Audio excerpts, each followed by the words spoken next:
की हाल भाई मित्रों। आज हम संविधान की ही कुछ एक महत्वपूर्ण टॉपिक है कि जो संविधान संशोधन है तो उसके बारे में पढ़ेंगे। और इसमें हम पढ़ेंगे कि अब तक जो संविधान संशोधन हुए हैं उनमें कौन कौन से संविधान संशोधन ऐसे हैं जो कि इम्पोर्टेंट हैं तथा पेपर्स में परीक्षाओं में पूछे जाते हैं। उन्हीं के बारे में हम आज बात करेंगे। तो सबसे पहले मैं आपको बता दूं कि जो संविधान संशोधन है वो संसद करती है। कौन करती है? संसद। संसद में सबसे पहले लोकसभा, लोकसभा के बाद फिर राज्यसभा, राज्यसभा के बाद राष्ट्रपति के सिग्नेचर होने के बाद ही संविधान संशोधन कानून बन पाता है। यानी कि जिसके लिए हम संशोधन कर रहे हैं वो आगे जाके कानून बन पाता है। तो अब ये संविधान संशोधन है वो जो कि हमारे संविधान है उसमें कौन से भाग में है?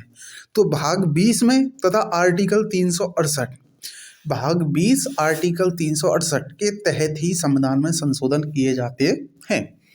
तो अब ये जो संविधान में जो संशोधन हम करते हैं ये हमने कहीं से लिए थे, किसी देश से, यानी कि किसी विदेशी स्रोत से।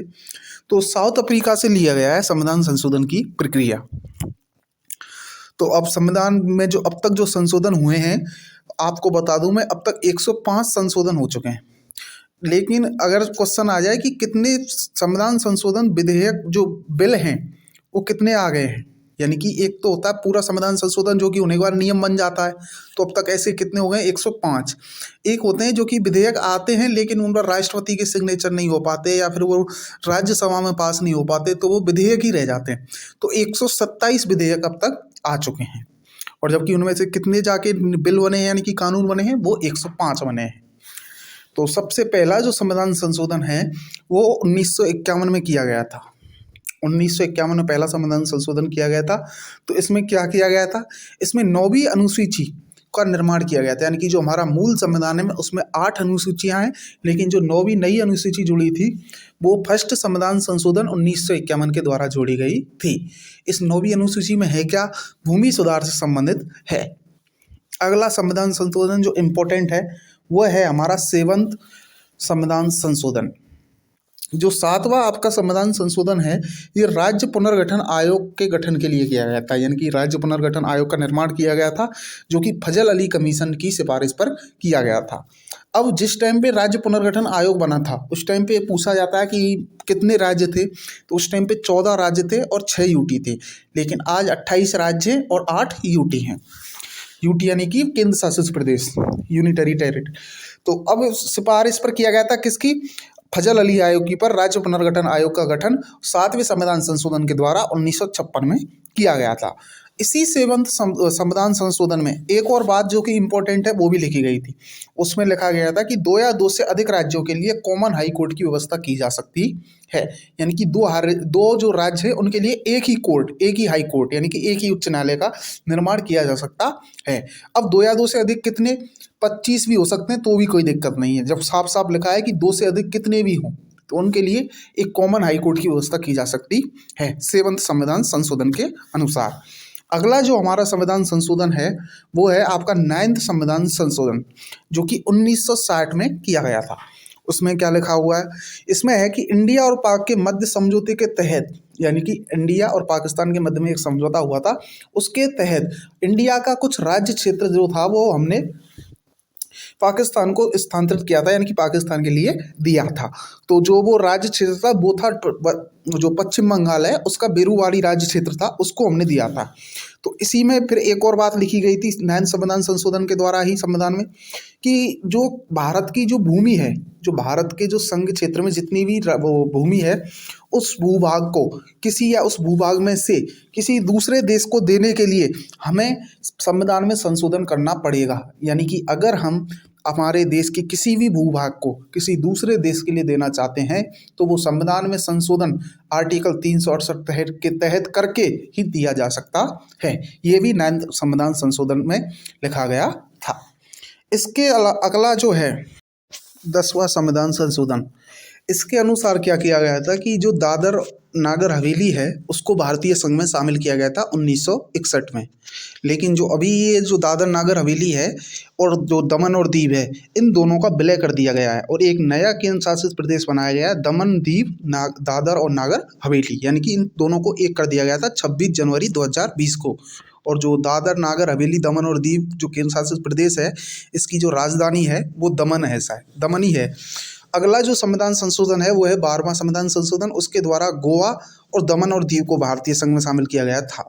अब इससे अगला जो हमारा संविधान संशोधन है वो है हमारा 13वां संविधान संशोधन, जो कि 1962 में किया गया था। इसके अनुसार हमें नागालैंड जो है उसको राज्य का दर्जा दिया गया था। इम्पोर्टेंट नहीं है इतना। अगला 21वां संविधान संशोधन। अब 21वां संविधान संशोधन जो है वो उसके अनुसार 8वीं अनुसूची में कुछ परिवर्तन किए गए थे, यानी कि जो हमारी 8वीं अनुसूची है संविधान की, उसमें हमारी भाषाओं का उल्लेख है। तो अभी वर्तमान में तो आप सबको पता है कि उसमें 22 भाषाएं हैं, लेकिन जब इस सूची का यानी कि जब संविधान का जो मूल संविधान था हमारा, यानी कि जब संविधान का निर्माण हुआ था उस टाइम इसमें सिर्फ 14 भाषाएं थी। लेकिन जब पहली बार जो इसमें 15वीं भाषा जोड़ी गई थी संशोधन करके, तो 21वें संविधान संशोधन के द्वारा 1967 में इसमें 15वीं भाषा सिंधी जोड़ी गई थी। अगला संविधान संशोधन 31 यानी कि 31वां संविधान संशोधन, जो कि 1972 में किया गया था। इसमें क्या किया गया था कि इसमें जो हमारी लोकसभा है उसकी सीटें 525 से बढ़ाकर 545 कर दी गई थी।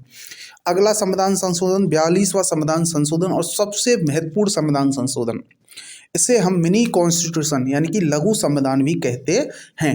अगर क्वेश्चन आ जाए कि मतलब किस संविधान संशोधन को लघु संविधान भी कहा जाता है, तो वो 42वें संविधान संशोधन को, जो कि 1976 में किया था, लेकिन लागू ये 1977 में हुआ था।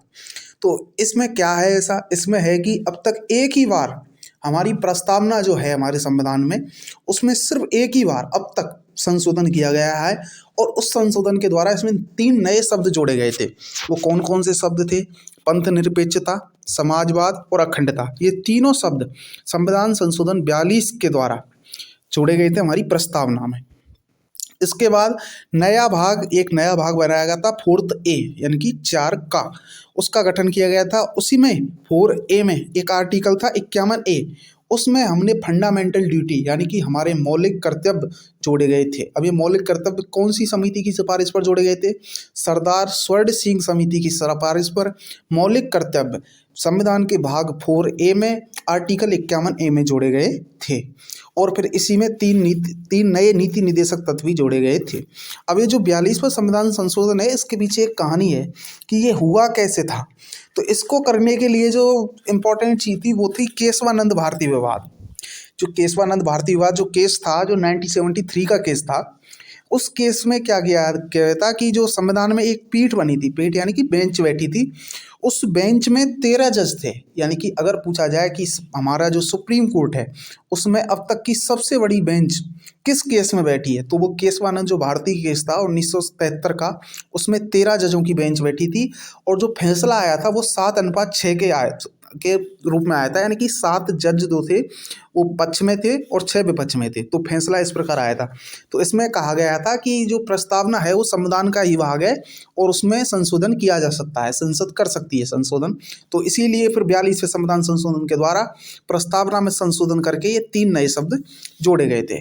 और इसी में जो हमारा संविधान का मूल ढांचा है इसको परिभाषित किया गया था। यानी कि संसद संविधान में संशोधन कर सकती है, लेकिन बस शर्त यह है कि वो संविधान के मूल ढांचे को ना छेड़े, यानी कि मूल ढांचे में कोई संशोधन नहीं कर सकती है। तो अगर बात आए कि मूल ढांचा जो शब्द है, संविधान का मूल ढांचा जो शब्द है वो किस केस के द्वारा आया था, तो वो केशवानंद जो भारती विवाद है उसी के बाद ये संविधान का जो मूल ढांचा शब्द है ये आया हुआ था। तो ये था हमारा 42वां संविधान संशोधन। इसके बाद है हमारा 44वां संविधान संशोधन जो 1978 में हुआ था।